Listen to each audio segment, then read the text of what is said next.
Ako nga pala si Corky Yongko. 12 years na akong OFW dito sa Kuwait. Trabaho ko dito sa Agent Activity and Support Executive in real estate also. Sa 12 years ko dito, nagsimula din ako siyempre sa mababang position. Kasi kung may mga plano talaga tayo sa buhay natin, kailangan mo talaga moving forward. Hindi naman din talaga ako papayag hanggang di ko mararating yun. Kasi ayoko umuwi na makikita ko isa akong OFW na talunan. So talagang ginagawa ko yung lahat ng best ko.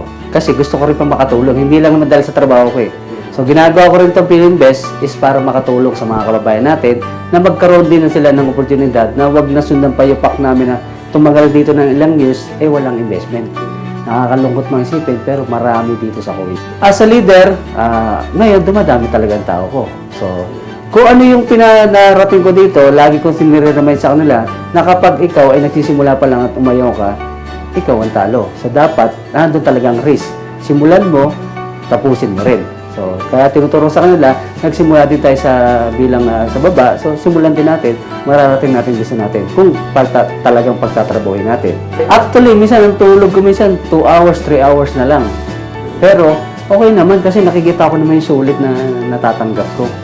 So, hindi man ako makatulog. Mas meron nga ako tinatawag na kasabihan dyan eh. Di bali na walang tulog, kaysa naman walang gising. So, last year lang ako nag-post dito.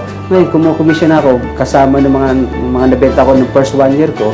Nakapasok ko sa akin mga 40 to 50. Plus, dumadagdag at lumalaki pa. Gawa nung siyempre pinagpapatuloy ko yung mga ginagawa ko. Regarding sa investment naman, siyempre, nagpapasalamat nga ako sa Pilinvest. Gawa nung naging 3 po ang investment ko dito. Ang una ko pang nakuha ay sa Alabang, Studio City. Then, pangalawa, house and lot. Okay. Pangatlo, house and lot ulit. Siyempre, super saya ako. Gawa ng lahat siguro ng mga pinapangarap ko sa buhay ko. Dahil unang-una kasi, nag-abroad ako. Talagang unang pumasok sa isip ko mag-abroad ay para sa bahay at lupa at negosyo. Hindi ko lang natupad yung bahay at lupa ko, nagkaroon pa kaagad ako ng negosyo. Nagbago sa akin, unang-una, dati kasi bahay trabaho lang ako. Inom. Yan ang namin ang pag-uwi galing sa trabaho, inom. Humihina na dahil sa bisyo. Kaya unang-una ko rin tinanggal yan, kaya dahil kagaya sinabi ko, si Pilinvest na nakapagpabago sa akin dahil iniwasan ko yung pag-inom. So lahat ng mga nakakainuman ko, pag niyayaya ko na lang na mag-business na lang sa akin. Marami na rin akong nainganyo na naisama ko dito. Dati kong kainuman, ay ngayon ay kasama ko na o kasosyo ko na sa business na to. Pangalawang naitulong sa akin, siyempre kumikita ako.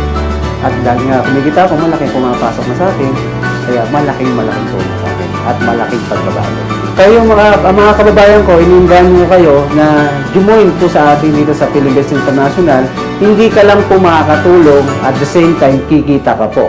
Nagpapasalamat ako kay Pilinvest International dahil malaki ang naitulong sa akin at malaki ang nabago sa akin. Proud Pilinvestor ako.